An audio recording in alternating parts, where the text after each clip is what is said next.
Hey guys, what's up? Bloop Gaming here with Rocket League again. However, this is not going to be the same old Rocket League video. This is just going to be some background thing that you guys watch while I am doing something else. What exactly am I doing? I am going to be reading Creepypastas. Now, basically, I love Creepypastas. I find the ones that are terrifyingly realistic that could happen in real life are the best ones. The dating game creepypasta that creeped me out. That really creeped me out. Not so much as like Mario.exe or Sonic.exe or any of the gaming like creepypastas, but yeah, it is what it is. Anyways, these creepypasta videos, I'm gonna be doing them like, once in a while, every 2 or 3 weeks. Every 2 or 3 days per week, or every two videos per day, something like that. And basically, uh, I'm gonna try to do my best with like the whole like reading it off, because yeah, like when you're talking by yourself, it's just a little weird. But anyways, let's just get into this creepypasta. The creepypasta is known as Skin. It's got some pretty good ratings, so I hope you guys enjoy it. And let's just get into it. Skin. I wake up another beautiful day. You know the best thing about living in a big city? You could be completely reinvent yourself at any time, become someone else entirely. That's great for someone like me. I don't like routine. I did try living in small towns at first, but the problem with that is everybody knows everyone. Once they see you as someone, you can never be someone else but that person.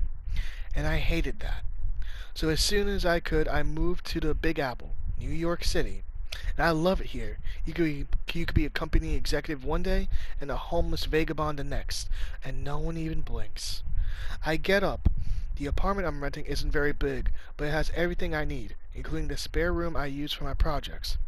I walk over to my wardrobe, and as I do, I ask myself one important question. The only thing that matters.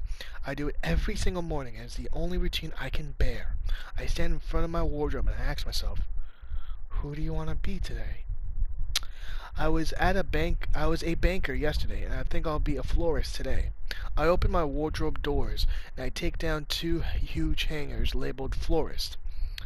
Hanging on the first one is a bright yellow dress, and taped to the top is a picture of the girl who wore it. She's quite young, not more than 25 years old, and pretty.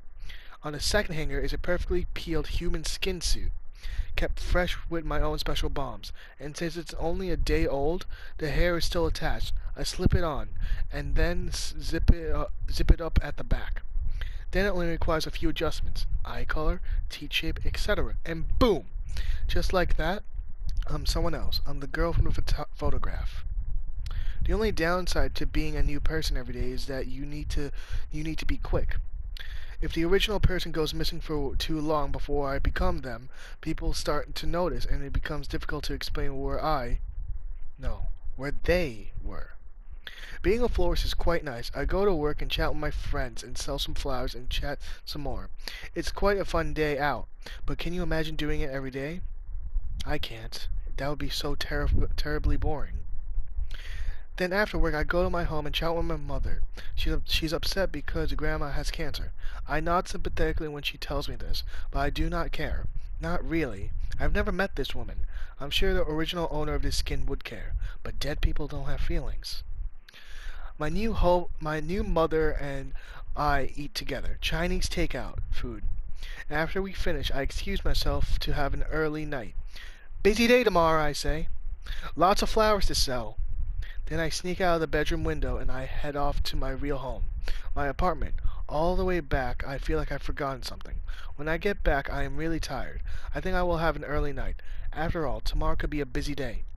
I could be any one of the 3 different people I took the other day. I'm just about to crash on my bed when I hear muffled screaming and thumping sounds coming from my project room, and then I remembered what I'd forgotten. See, I was feeling quite tired after taking 3 people the other day. As you can imagine, it requires some effort to capture 3 people and then skin them and then put their eyes and teeth in jars. I honestly didn't need 3, but the variety is the spice of life, or so they say. But in my tiredness last night, I remember thinking that if I only prepared 2 lives, I could do the third tonight. I guess that means no early night for me. I pull out the suitcase from under my bed. It contains a collection of my favorite razors and other tools. The muffled thumping gets louder. I sigh. It was the college boy that I didn't prepare the other night. They always have so much energy. I get out of the florist I wore today and head into my project room. Time to get to work. He's gagged, obviously, but he does try to scream for a while. I keep cutting, and eventually he stops and breathes his last breath. 2 hours and a bloody mess later, I have a brand new life. I think tomorrow I'll be a college boy. Wow. Um, that was a bit, well, say the least, predictable, actually.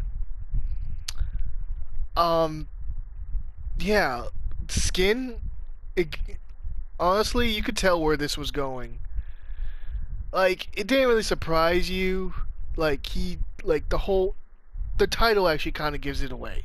Skin, you're probably either thinking of something that basically, like, this person probably murders someone, but, like, something like that. Or, you know, right in the beginning when he mentions that like his project room and like he wants to reinvent himself, basically you can already tell where this is going. It's it's not that difficult to like predict where it's going. That's what I'm trying to say. Now, about the overall story itself, aside from some flaws, like from what I can think of, like having a different body type than your victims could be a problem while having a skin suit. It didn't really creep me out. Yeah, like honestly, this could happen. This whole thing could happen, and it would be you know, like I could imagine someone like kidnapping people, killing them, and taking their whole identity. Like it's been done actually, but like I don't know, it just didn't creep me out as much as I thought it would. I think the main problem with this creepypasta is that there is no gore. Like good creepypastas go into detail of what's happening. Like like right when he's like cutting to college kids body, it just says cutting and cutting. Give us more detail. Like where is he cutting? Like what is a college boy doing aside from screaming? Is he crying? Is he saying mom like while he's gagged or something? Like it has to be more in detail.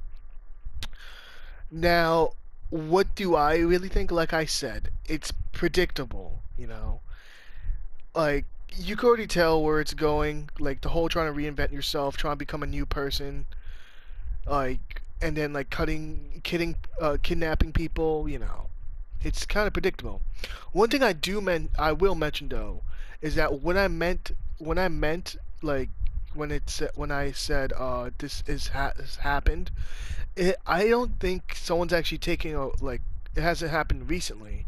It hasn't happened with like really alive people, like people that were alive recently.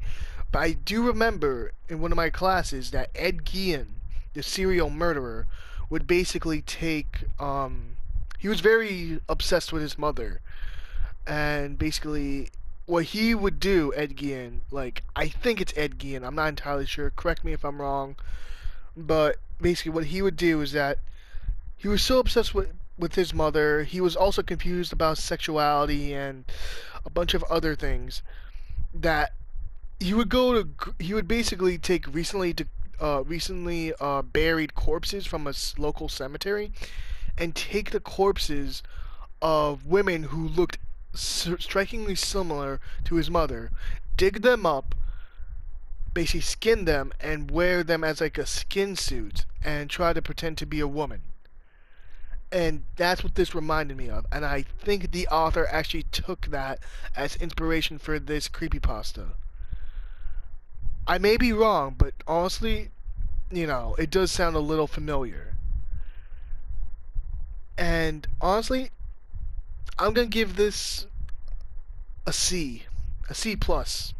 You know, it could have gone into more detail about the whole aspect of like kidnapping people, who this person is, and like basically Like, how does he actually, like, how does no one really figure out? You know? And I really wish it went to, like, if you really want some shock appeal, go into the gore, or even within the story, kidnap someone instead of just living through someone's life. Now, I may be, like, off base about that, but that's just my own personal opinion. Take it or leave it for what it is. Anyways, I hope you guys enjoyed this creepypasta video. I will be doing more of these throughout my tenure as a YouTuber, I guess. And basically, I will have the link for this creepypasta down below in the description. If you like this video, comment, like, subscribe, do whatever you want, you know. And I hope you guys enjoyed this video. This is Bloop Gaming, and I am out. Peace.